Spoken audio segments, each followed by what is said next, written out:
ఓం శ్రీ గురుభ్యో నమః. ఓం హం హనుమతే నమః. సుందరకాండలోని మొదటి సర్గలో శ్లోకాలు కోటి యొక్క సంక్షిప్త అర్థాలు తెలుసుకుంటూ ఉన్నాం. ఈ వీడియోలో 75వ శ్లోకం నుంచి 85వ శ్లోకం వరకు పద్యాలను చదివి వాటి యొక్క సంక్షిప్త అర్థాలను తెలుసుకుందాం. 75వ శ్లోకం. దశయోజన విస్తీర్ణ త్రింశద్యోజనమాయత ఛాయా వానరసింహస్య జలే చారుతరాభవత్. సముద్రంపై నుంచి ఎగురుకుంటూ వెళ్తున్న హనుమంతుని యొక్క నీడ సముద్ర ఉపరితలంపై పడుతూ ఉంది. ఆ నీడ ఎలాగ ఉంది అని ఈ శ్లోకంలో వివరించడం జరిగింది.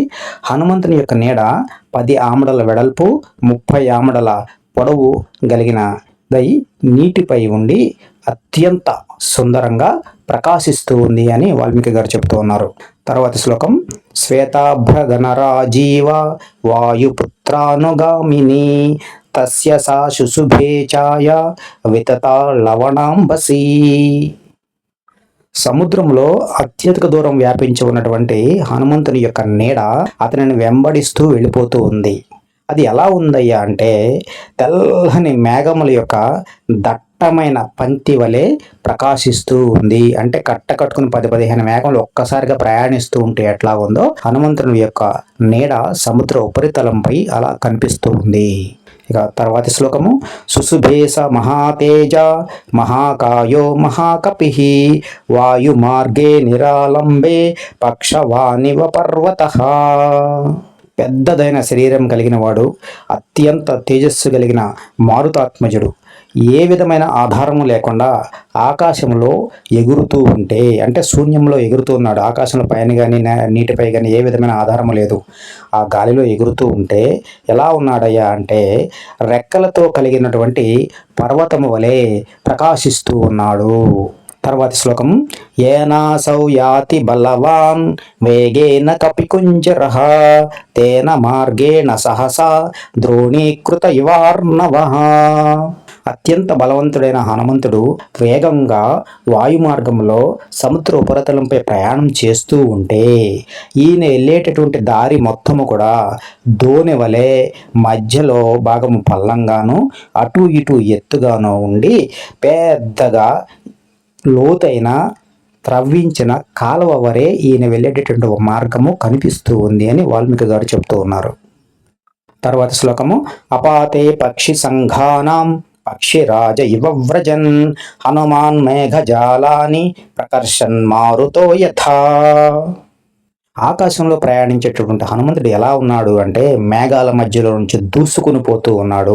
మేఘాలను చెదరగొట్టుతూ పక్షుల నడుమ ఉన్నటువంటి గరుత్మంతుని వలె ముందుకు వేగంగా వెళ్ళిపోతూ ఉన్నాడు. ఇక తర్వాతి శ్లోకము. పాండురారుణ వర్ణాని నీలమాంజిష్ఠకాని చ కపీన అకృష్యమాణాని మహాబ్రాణి చకాసిరే. ఈ శ్లోకార్థము హనుమంతుని చేత ఆకర్షించబడినటువంటి మేఘములన్నీ అతని శరీర ఆభరణ విశేషముల చేత, అంటే ఈయన వెళ్తూ ఉంటే ఈయన మేఘాలు అతుక్కుని ఉన్నాయి. ఆ మేఘాలు ఎలా కనిపిస్తున్నాయి అంటే ఈయన యొక్క శరీర తత్వం వల్ల కొన్ని మేఘాలు తెరుపుగా, కొన్ని మేఘాలు ఎరుపుగా, కొన్ని మేఘాలు నలుపుగా, కొన్ని పసుపు రంగులు గలగా ముచ్చటగా ప్రకాశిస్తూ ఉన్నాయి. ఇక తర్వాతి శ్లోకము. ప్రవిసన్నభ్రజాలాని నిష్పతంశ్చ పునః పునః ప్రచన్నచ్చ ప్రకాశచ్చ చంద్రమాయువ లక్ష్యతే. ఈ శ్లోకార్థము హనుమంతుడు మేఘాల యొక్క గుంపులోకి ప్రవేశిస్తూ మరలా మేఘాల నుంచి బయటకు వస్తూ కొద్దిసేపు మబ్బుల చాటున కొద్దిసేపు ఆకాశం నందు ఎలా కనిపిస్తున్నాడు అంటే రాత్రి సమయంలో మబ్బులు కలిగిన ఆకాశంలో కొంతసేపు చంద్రుడు కనిపిస్తూ తర్వాత సేపు మేఘముల చేత కప్పివేయబడుతూ మరలా చంద్రుడు ఎలా మనకి కనిపిస్తూ ఉన్నాడో అలాగే హనుమంతుల వారు కూడా కనిపిస్తూ ఉన్నారు అని వాల్మీకి గారు చెప్తూ ఉన్నారు. ప్లవమానం తుతం దృష్ట్వా ప్లవంగం త్వరితం తదా వవర్షు పుష్పవర్షాణి దేవగంధర్వదానవాః. ఈ శ్లోకం యొక్క అర్థము సముద్రము పైన అత్యంత అద్భుతమైన శక్తితో అత్యంత వేగంతో ప్రయాణిస్తూ ఉన్నటువంటి హనుమంతుని చూసి దేవతలు, గంధర్వులు, రాక్షసులు ఆనందాశ్చర్యాలతో ఆయనపై పుష్పవర్షాన్ని కురిపించారు. ఇక తర్వాతి శ్లోకము. తతాపనహితం సూర్యః ప్లవంతం వానరోత్తమం నిషేవే చ తథా వాయు రామకార్యార్థసిద్ధవే. ఈ శ్లోకం యొక్క అర్థము, శ్రీరామ కార్యార్థి అయినటువంటి హనుమంతుడు ఆకాశంలో ప్రయాణిస్తూ ఉండగా హనుమంతునకు తాపము కలగకుండా సూర్య భగవానుడు చల్లగా ప్రకాశిస్తూ ఉన్నాడు. అలాగే వాయుదేవుడు కూడా హనుమంతునకు శ్రమ తొలగిపోయేటట్లుగా సుఖకరంగా వీచుచూ ఉండెను. అంటే చల్లటి వాయువులు మాత్రమే వీస్తున్నాయి, పెద్దగా ఆయనకి ఎదురుగా ఏ విధమైన గాలి వీయటం లేదు. తర్వాతి శ్లోకము, ఋషయస్తుష్టువచ్చైనం ప్లవమానం విహాయసా జగుచ్చ దేవ గంధర్వా ప్రశంసంతో మహౌజసం. ఈ పద్యంలో మొదటి పదం కలిపి ఇచ్చారు, అట్లా విడిగా చదువుతాము. ఋషయః తుష్టుః చ ఏనం కలిపితే ఋషయస్తుష్టువు చైనం ఇలాగ పలకాలి. ఇప్పుడు ఈ శ్లోకం యొక్క అర్థము, ఆకాశ మార్గంలో ఆ విధంగా ప్రయాణిస్తున్న హనుమంతుణ్ణి మహర్షులు ఎక్కువగా స్తుతిస్తూ ఉన్నారు.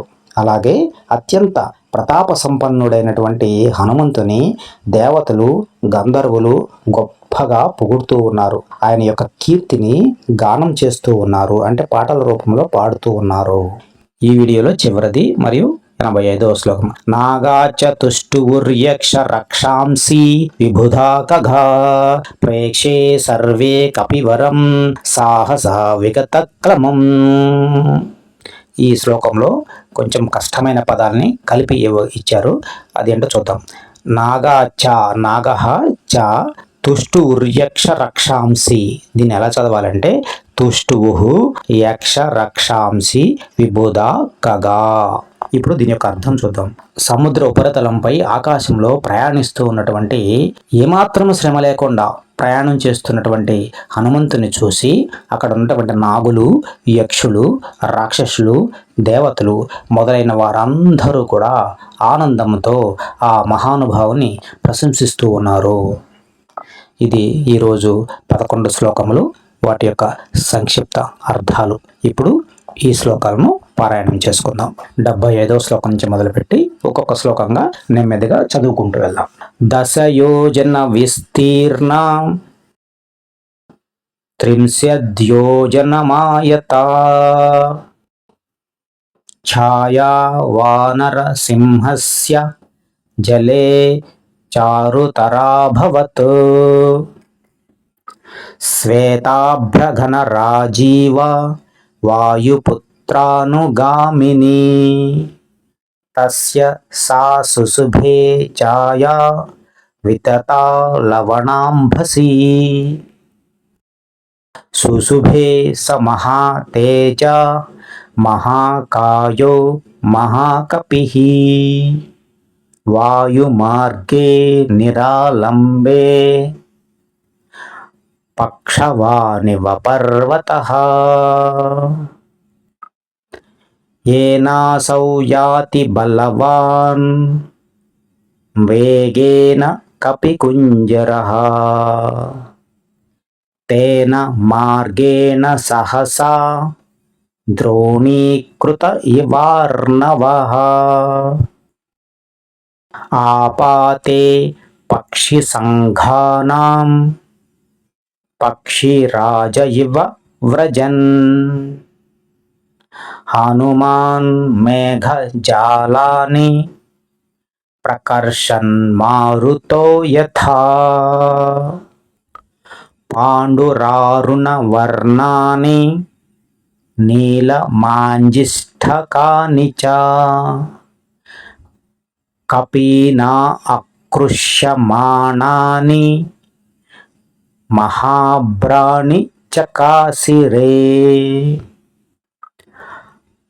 ప్రవిశన్నభ్రజాలాని నిష్పతంశ్చ పునః పునః ప్రచ్ఛన్నశ్చ ప్రకాశశ్చ చంద్రమా ఇవ లక్ష్యతే ప్లవమానం తుతం దృష్ట్వా ప్లవంగం త్వరితం తథా వవర్షుః పుష్పవర్షాణి దేవగంధర్వదానవాః తతాప నహితం సూర్యః ప్లవంతం వానరోత్తమం నిషేవే చ తథా వాయు రామకార్యార్థసిద్ధయే ఋషయస్తుష్టువుచ్చైనం ప్లవమానం విహాయసా జగుచ్చ దేవగంధర్వాః ప్రశంసంతో మహోజసం నాగాచ్చ తుష్టువుర్య రక్షాంసి నాగాచ్చ తుష్టువుర్యక్షరక్షాంసి విబుధా ఖగౌ ప్రేక్ష్యే సర్వే కపివరం సహసా విగతక్రమం. ఇవి ఈరోజు 11 శ్లోకాలు. ఈ సుందరాకాండలోని శ్లోకాలను అత్యంత భక్తి శ్రద్ధలతో పారాయణం చేయండి. వీటన్నిటిని పూర్తిగా అర్థం చేసుకోండి. మీ మనోఫలకంపై హనుమంతుని చిత్రించుకోండి. వీటిలో చెప్పిన అర్థాలు పారాయణం చేసేటప్పుడు గుర్తుకు తెచ్చుకోండి. అత్యద్భుతమైన ఫలితాలు మీ జీవితాల్లో కలుగుతాయి. హనుమంతుని యొక్క కటాక్షం మా ఛానల్ సభ్యులందరికీ కలగాలని మనస్ఫూర్తిగా కోరుకుంటున్నాం. ఈ వీడియోపై మీ సూచనలు సలహాలు తప్పకుండా తెలియజేయండి. ఓం హం హనుమతే నమః. ఓం శ్రీ గురుభ్యో నమః.